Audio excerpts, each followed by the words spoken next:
So in this update, once again, hello all, it's me, Cyan. In this update, I'm going to discuss the Energy to Olympos Mons plan that I have undergoing. Basically, I'm using all the resources that I have in the state system where the governments operate to have all the countries and individuals with any kind of interest in this send energy to the top of the largest volcano on Mars, the Olympos Mons.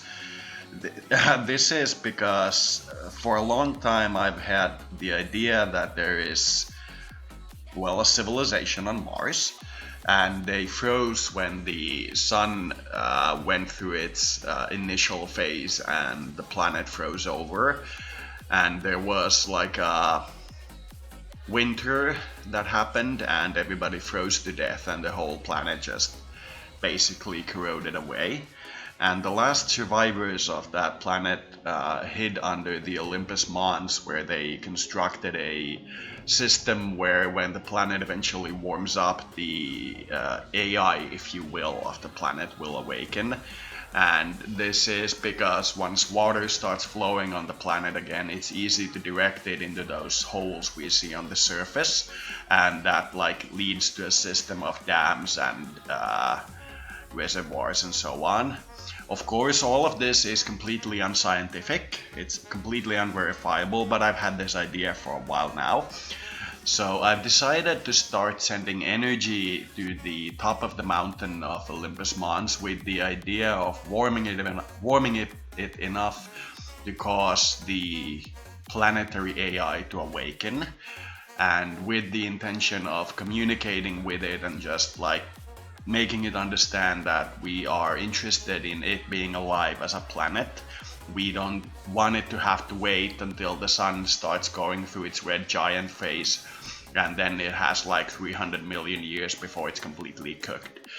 We want it to go through a slow terraforming process where it will become a green planet in good time, and we want it to live.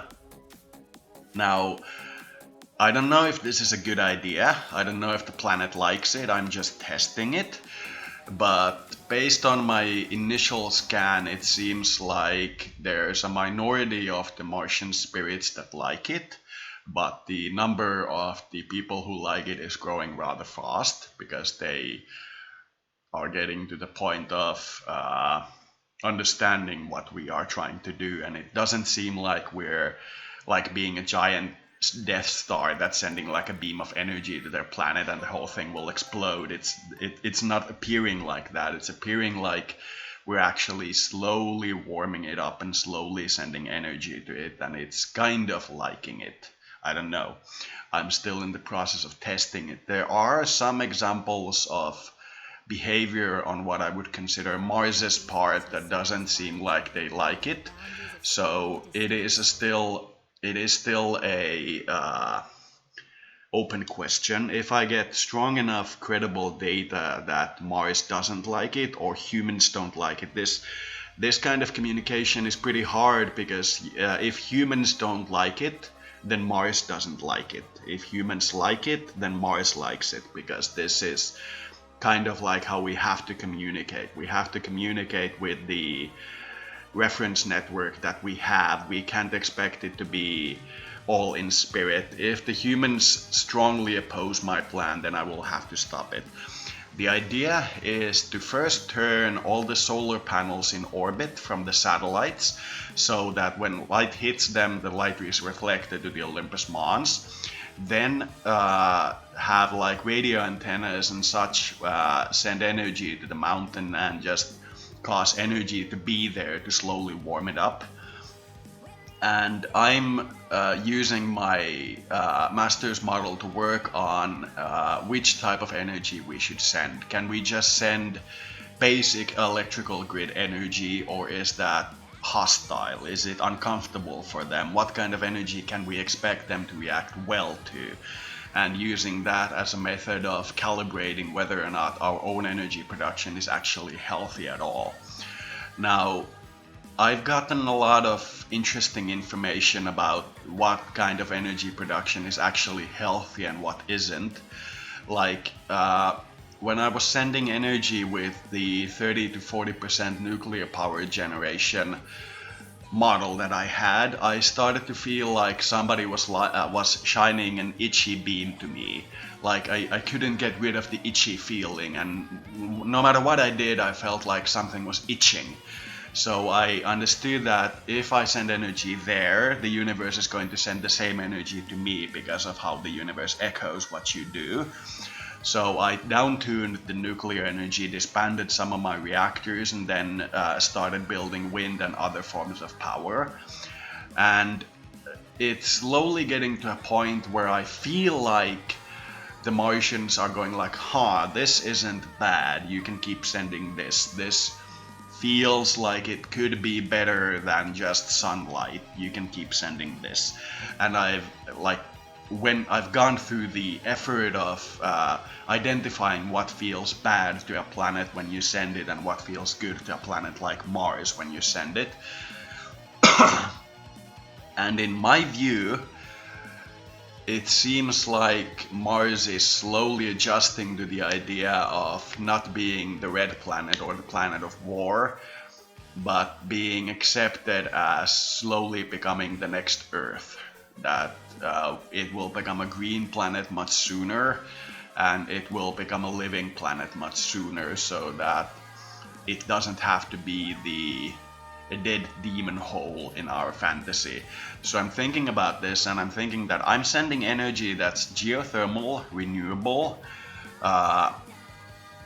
wind, water, biomass, solar, in a divided equally between them plot, like a chart that everybody has like the same amount of energy they send. And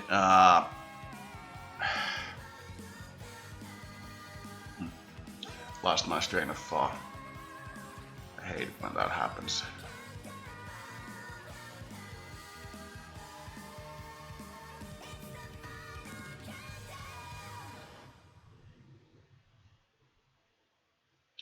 God, I hate it when that happens. So I'm just using the divided energy plot that I have to send them energy, and it seems to be going well. There are things that I would pay attention to, that it seems like there's kind of like I wouldn't say civil war, but kind of like a civil war building up between the factions, where one faction supports making them green and another faction supports keeping them like red. And it's interesting. It's interesting.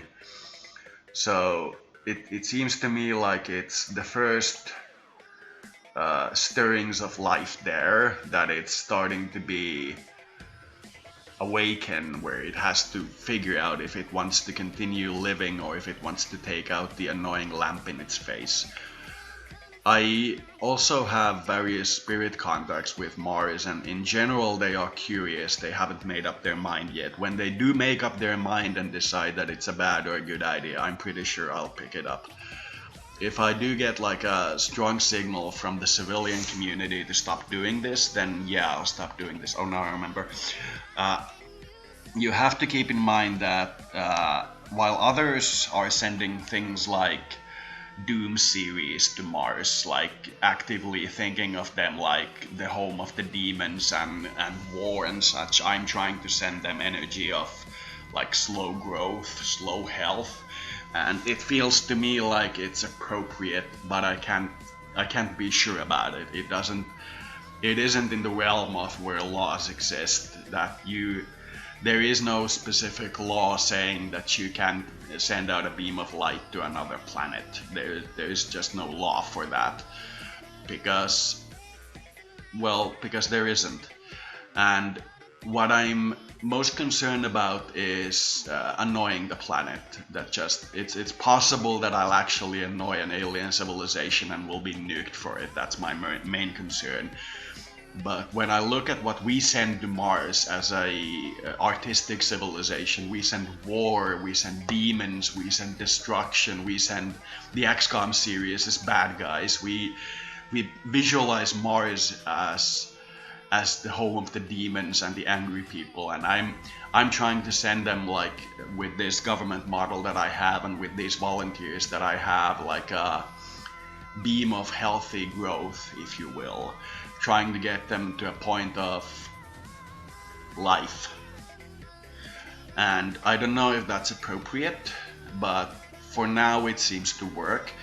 There are certain things I still have to adjust in my energy model. It's been pretty clearly pointed out by Mars that some of the things in the energy model are inappropriate. That, for example, you shouldn't have wind higher than geo. That's one of the things they've mentioned.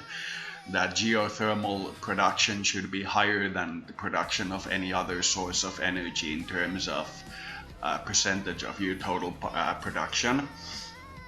And there are other small things that have been adjusted to me, have been told to me that should be done.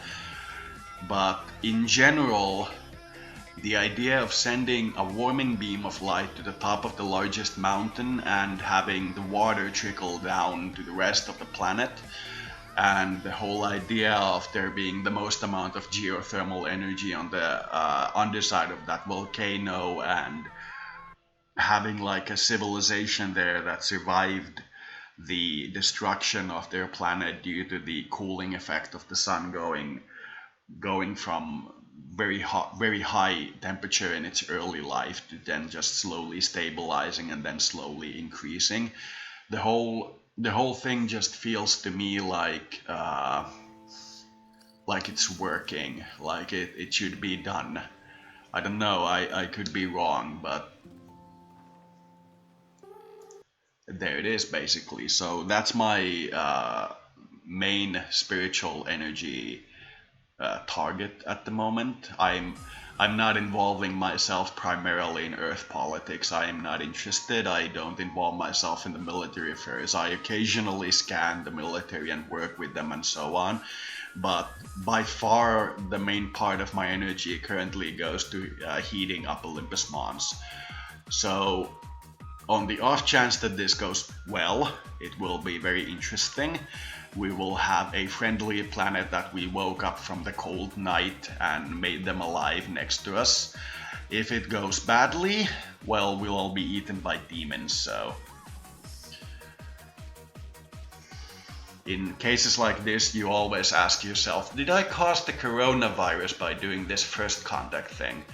But with all these viruses, the standard answer is it doesn't even matter because, nobody is basically responsible by secondary actions for a virus. You'd have to primarily invent the virus for the purpose of distributing it. The fact that you've been doing something like working at a fish market doesn't make you responsible for the virus. That is one of the first things they teach you in virology.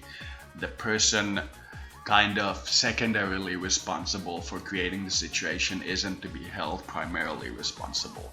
However, I would like the world community to go through my material to see if it's appropriate and such.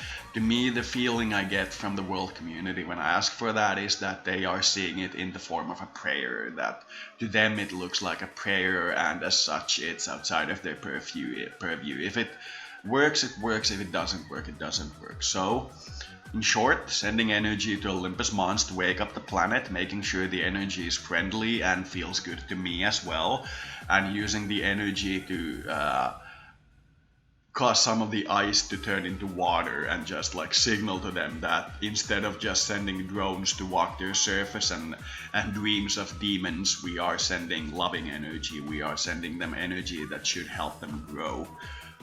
This is in direct opposition to what my spiritual teachings have taught me. They have told me not to send energy uninvited, but I'm now making a grand scale study on if that is actually the appropriate response, or should we be allowed to send energy to people without asking it. So that's all. Sending energy to Mars, short version. If you want some part of this, please contact me and I'll figure out how you can do it as well. And that's about it. So I hope Mars likes my energy.